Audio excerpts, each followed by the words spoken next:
अस्सलामुअलैकुम। Sajjad Khan Jadoon official YouTube channel और Facebook page पर आप सबको खुश आमदीद। आज मैं आपको सियासत का एक मकरूह पहलू दिखाने की भरपूर कोशिश करूंगा। वैसे तो हमारी पूरी की पूरी सियासत मकरो फरेब, लूट खसूट और खुदगर्जी पर मबनी है। रवां बरस के फरवरी, मार्च और अप्रैल ये 3 महीने पाकिस्तानी सियासत में बहुत अहमियत के हामिल हैं। इन 3 महीनों में पाकिस्तानी अवाम और दुनिया भर के लोगों ने पाकिस्तानी सियासत के इंतहाई मकरूह पहलू देखे। आज पाकिस्तान जिस आईनी बहरान से गुजर रहा है उसमें पीटीआई के दौरे हुकूमत की अपोजिशन जमातों और उनके रहनुमाओं की जहां साजिशें कारफरमा हैं, वहीं 2 चेहरे ऐसे भी हैं जिनकी वजह से ये साजिशें कामयाब हुई और आज पाकिस्तानी सियासत इस नहज पर पहुंच चुकी है। ये वो 2 किरदार हैं जिनकी वजह से उस वक्त की ओपोजिशन जमातें पीटीआई और इमरान खान पर 3.5 साल तक इल्जामात की बौछार करती रहीं। इन दोनों किरदारों से इमरान खान ने इसी वजह से दूरी इख्तियार कर ली थी। उस वक्त की ओपोजिशन जमातों ने उन पर अरबों रुपए की करप्शन के इल्जामात आयद किए थे, जिनमें से मुस्लिम लीग नून पेश थी। ये दोनों शख्सियात दौलत, इख्तियारात और असर रसूख की हामिल थी। इसीलिए पीटीआई पर इन 2 शख्सियात को लेकर बेतहाशा तनकीद की जाती रही।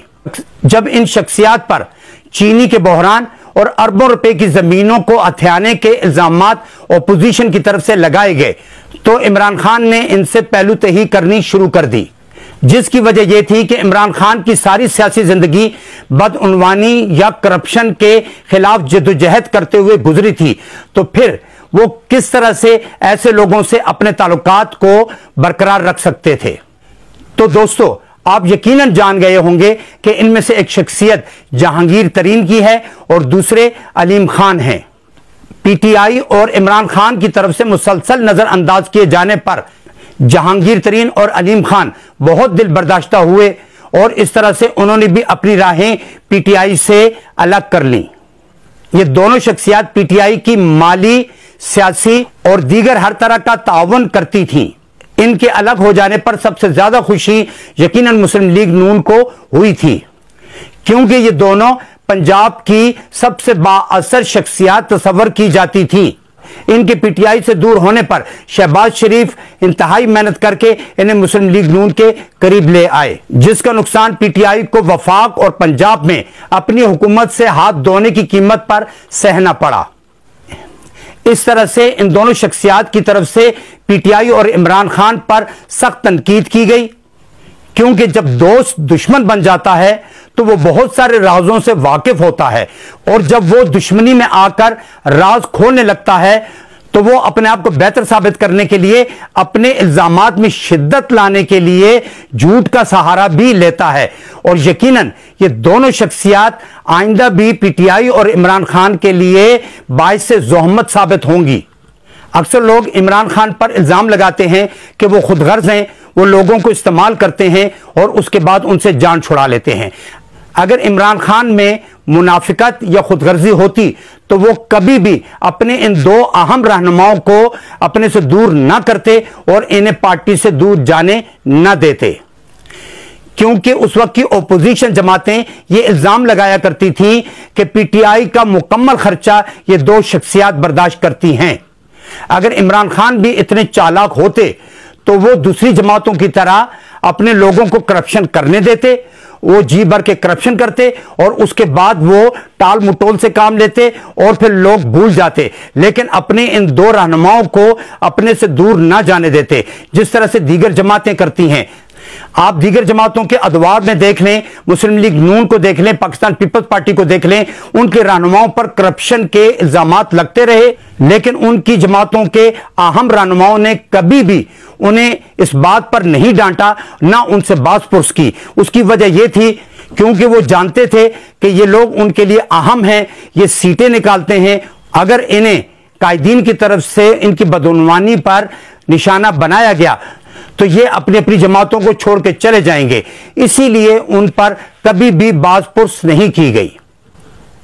लेकिन इमरान खान की सच्चाई का अंदाजा आप इस बात से लगा सकते हैं कि उन्होंने अपने इन अहम तरीन रहनुमाओं को, जिनकी पीटीआई के लिए बहुत खिदमत थी, उन पर करप्शन के जब इल्जामात लगे तो इमरान खान ने उनसे दूरी इख्तियार करने को ही बेहतर समझा।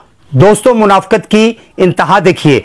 आज वही जहांगीर तरीन जो चीनी चोर था और उस पर अरबों रुपए की करप्शन के इल्जामात थे, और अलीम खान जिस पर पंजाब की कीमती जमीनें कब्जा करने का इल्जाम था और उस पर भी अरबों रुपए की करप्शन के इल्जामात थे। अभी का हुकूमती इत्तेहाद उस वक्त पीटीआई पर इल्जाम दर इल्जाम लगा रहा था। उनके हर प्रोग्राम में, उनकी हर तकरीर पर, उनके हर स्टेज पर सिर्फ और सिर्फ जहांगीर तरीन और अलीम खान पर इल्जामात ही लगाए जाते थे। इसके अलावा उनका कोई और कारोबार न था। आज वही जहांगीर तरीन और अलीम खान हुकूमती इत्तेहाद की आंखों का तारा बने हुए हैं। खुसूसन मुस्लिम लीग नून इस बात पर बहुत नाज़ा है, क्योंकि उन्हीं की वजह से आज वफाक में और पंजाब में इनकी हुकूमत कायम हो चुकी है। मैं आपको एक तस्वीर दिखाता हूं जिसमें जहांगीर तरीन, अलीम खान और हमजा शहबाज वाज़े तौर पर दिखाई दे सकते हैं। इनका मेल मिलाप देखिए और इनकी बॉडी लैंग्वेज से देखिए कि ये लोग कितने खुश हैं अपनी चालबाजियों और मक्कारियों पर।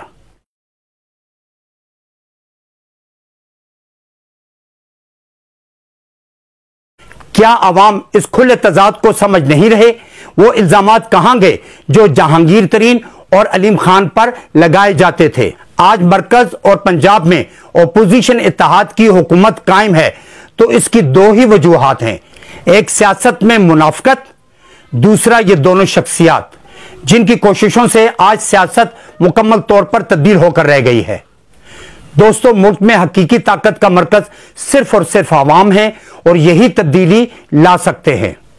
आवाम को सियासत से हटकर भी अब ऐसे रवैयों के खिलाफ आवाज बुलंद करनी पड़ेगी जिनके जेर असर सियासत अब आवाम की फलाह के लिए नहीं, जाती अगराज के लिए इस्तेमाल की जाती है। दोस्तों, आइंदा प्रोग्राम तक के लिए इजाजत दीजिए। अल्लाह हाफिज।